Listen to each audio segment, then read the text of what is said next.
सच दिखाते हैं।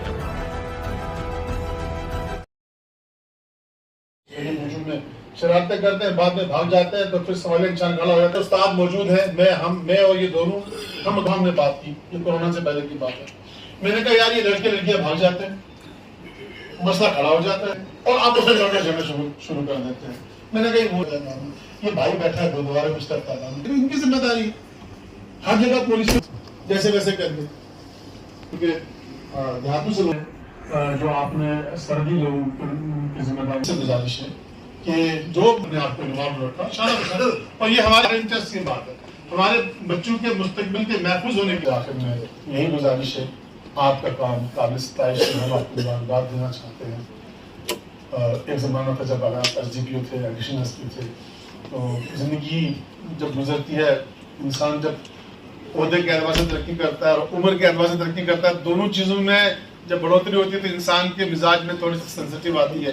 अब हम कम जाते हैं आपके ऑफिस में, जब आप एडिशनल SP थे तो हम जाते थे, चाय पीते थे, बातें करते थे। अब आप SSP हैं, जिम्मेदारियाँ बढ़ गई हैं, खर्च भी बढ़ गया है, जाहिर सी बात है सेंसिटिविटी ज़्यादा है। फिर मौजूदा हालात में आपके पास इतना वक्त भी नहीं है, और आपके सारे काम हम पुलिस पे, कोई भी जुर्म होता है सीधा पुलिस पे हम कहते हैं कि पुलिस कार्रवाई करेगी। सबसे पहले हमारा खुद का फर्ज बनता है, जैसे आगे दिनों में अब थोड़ा सा जो है कम हो गया, बाजू से जो पहले स्मगलिंग का काम चल रहा था, लेकिन आस्ता आस्ता जब पुलिस ने भी कार्रवाई की, आप लोगों ने भी थोड़ा, सिविल सोसाइटी ने या पंचायत के जितने भी हजरात हैं उन्होंने भी साथ दिया, तो उस पर आज थोड़ा बहुत कंट्रोल हुआ है। थोड़ा भी नहीं, मैं बोलता हूँ 80% हो गया है, वो नहीं है। मैं ज्यादा वक्त ना लेता हुआ आपका शुक्रिया मुशीर मीर साहब, जो है बाला हुकाम तक पहुंचा सकते हैं। मीटिंग का बहुत बड़ा अहम रोल होता है। मैं SP साहब को इस बात पर मुबारकबाद देता हूं। आप देख रहे हैं कि यात्रा भी आ रही है, यात्रा भी जो है चंद ही दिनों में यहाँ आने आएगी। हमारा फर्ज बनता है कि यात्रा का हम वेलकम करें, और जिस तरह साबका साल यहाँ शिया फेडरेशन सुबह जम्मू की तरफ से मंडी में सबिलें लगाई गई, पहुंच में अनमत जाफिया पहुंच, गुलशन हुसैनी पुलरा पहुंच, तंजीमुल मोमिनीन मंडी की तरफ से जगह जगह सबिलें लगाई गई, उनका वेलकम किया गया। आप देख रहे हैं कि उसी दिन मुहर्रम का जुलूस था, उसी दिन यात्रा को मंडी से गुजरना था, लेकिन हमारी शिया कम्युनिटी ने उनको वहां एक रस्सी बांधी, वहां रास्ते को 2 जुलूस रहा। यहाँ पहुंच के ये बहुत बहुत शुक्रिया कि आज आपने अपनी बिरादरी को अपने साथ यहाँ पे बैठ के बातचीत करने के लिए बुलाया। आप इस बिरादरी का एक हिस्सा हैं। मैं कुछ देर पहले एक ब्रिगेडियर रैंक के यहाँ से खन्ना जी के साथ भी उन्होंने वही बात की, मेरे साथ भी। तो यहाँ से वो चले गए दिल्ली, तो दिल्ली से कहने लगे हाँ कैसा हाल है, महनास जी का कैसा चल रहा है। तो मैंने एक लफ्ज बोल दिया जुबान साहब, मैं क्या वो पूछी है, तो कहिए पूछी। आपको खुश आमदीद करता हूँ, मुबारकबाद देता हूँ GP साहब, क्योंकि आप हर वक्त फ़क्तन जो रिपोर्टें एक दूसरे की पहुँचाते हैं।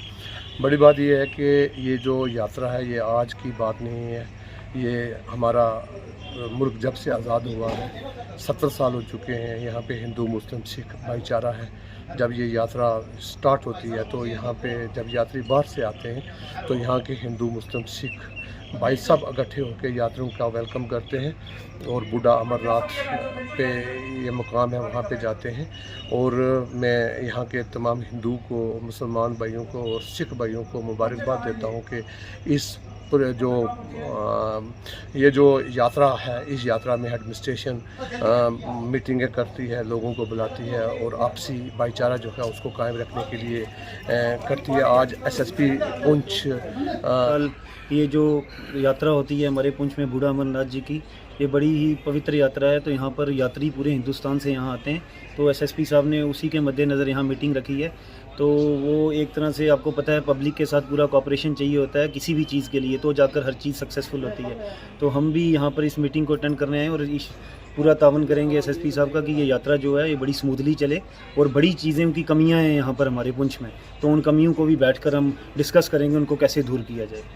जितने भी यहाँ पे स्पीकर्स हजरात जो अपने अपने जिन्होंने पॉइंट्स रखे और जो कुछ हमारे लिए जो अच्छी उसमें एडवाइस है या उसमें अच्छी नसीहत है, मैं ये आपको यकीन दिलाना चाहता हूँ कि मैं अपनी टीम के साथ पुंछ पुलिस जो है वो उन पे उतरने की पूरी कोशिश करेगी ईमानदारी के साथ। और एक अच्छा वैसे भी ऐसे तो माहौल जो है वो खुशगवार है, बट जो सिक्योरिटी के पर्सपेक्टिव है उनको दूसरे पैमाने से देखने की ज़रूरत है। और मुझे लगता है कि हम सारे जॉइंटली, चाहे उसमें जम्मू कश्मीर पुलिस है, हमारी सिस्टर एजेंसीज हैं दूसरी, वो सभी अपने अपने जो तरीके हैं वो लगा के और उस पर काम भी कर रही है। और मुझे लगता है कि और उम्मीद भी है कि हम जल्दी अच्छे रिजल्ट्स भी उसमें अचीव करेंगे। मैं जैसे जमान साहब ने बोला, उनके साथ जिक्र हुआ था, हमारे बड़े भाई संजय रैना साहब एडवोकेट जो है, ये भी पिछले दिनों यही बात कही कि पब्लिक के साथ कोई इंटरेक्शन नहीं हुई। और मुझे लगता नहीं कि इस हाउस में लगभग सभी लोगों से मैंने इंडिविजुअली मुलाकात की। और पहले भी क्योंकि पुरानी जान पहचान है, मैं एक छोटा सा आपको किस्सा बताता हूँ कि पिछले जब इलेक्शन के कोड ऑफ कंडक्ट शुरू हुआ तो एक और advisory election commission of India ने इशू की कि जो पार्लियामेंट्री कॉन्स्टिट्यूंसी है उसी में पोस्टेड नहीं रहेगा, चाहे वो जिला कोई भी हो। मान लो कि एक रजौरी का अफसर यहाँ पुंछ में नहीं रह सकता या पुंछ का रजौरी में नहीं रह सकता। वो इस तरीके का भी एक बीच में आर्डर इशू हुआ था, जिसको बाद में इलेक्शन कमीशन ने डिसाइड किया। तो मुझे एक सीनियर डीआईजी हमारे हैं, वो किसी रेंज के डीआईजी हैं, तो उन्होंने मुझे फोन किया, तो तेरा तो ट्रांसफर हो जाएगा, तो तुम बताओ कि तुम यहाँ पे आओगे दूसरे किसी जिले के लिए। तो उनको ये लगा कि मैं पुंछी हूँ। तो ये पुंछ से मेरा ताल्लुक है और वाकई में पुंछ मेरी कर्मभूमि है। मुझे जो भी मेरी जान पहचान जो भी बनी महकमे में या जो यहाँ पे प्यार मिला, मुझे लगता है कि किसी और जगह पे नहीं मिला नहीं है। लगभग 3 साल के करीब मैं जिला एसपी वहाँ पे रहा, कुपवाड़ा में 2.5 साल रहा, किश्तवाड़ में रहा। मैं किश्तवाड़ तो मेरा बिल्कुल एक किस्म का समझो होम डिस्ट्रिक्ट है, बट जो लगाव जो वैसे अपनापन यहाँ पे महसूस होता है वो शायद किसी दूसरी जगह नहीं होता है। और उसकी वजूहत भी है क्योंकि सर्विस की शुरुआत यहाँ से की, यहाँ पे जो सोशल कनेक्शंस है वो साथ ही मैं चूँकि अगर हर एक का नाम लूँगा तो फिर वो भी बदले, अच्छी चीज़ें सीखी और उनपे जो एक तो सर्विस नेशन वो भी करने का मौका मिला। और मुझे लगता है कि आज इस जगह पे हम फिर से दोबारा इकट्ठा होकर ऐसी बातें करते हैं। यहाँ पे हमारे एक साथी ने जिन्होंने फेंस के बारे में मैं सभी फेंस वालों के लिए खुशखबरी है कि जो लोग अक्रॉस द फेंस रह रहे हैं और एक बड़े लेवल पे प्रोग्राम शुरू हुआ है कि जिसमें फेंस को आगे शिफ्ट किया जाएगा। और इनके लिए बहुत एक राहत का जो है वो सिला बनेगा, क्योंकि अपने ही घर जाना और सुबह भी चेक होके जाना और शाम को भी बड़ा ह्यूमिलेटिंग लगता है। वो हम भी समझ सकते हैं, लेकिन सिक्योरिटी के अपने पैरामीटर्स कुछ होते हैं, उनको अडॉप्ट भी करना पड़ता है। बट अगर तब तक किसी भी शख्स को या किसी गांव को अगर कोई और सहूलियत की ज़रूरत है कि टाइमिंग को थोड़ा एक्सटेंड करने की ज़रूरत है, उसके लिए भी हम तैयार हैं। और आर्मी के साथ मिलकर उस टाइम को हम एक्सटेंड कर सकते हैं, सुबह जल्दी खोल के और शाम को थोड़ा लेट आवर्स तक उसको गेट को खुला रख सकते हैं। हमारे एक तो सिक्योरिटी का इशू, क्योंकि वो लोगों को इफेक्ट तो तब करेंगे, अभी अमन है तो हम यहाँ पे इकट्ठे हुए हैं और एक माहौल में बात कर रहे हैं, यात्रा की बात कर रहे हैं या और भी। अभी देखा आपने कि सच दिखाते हैं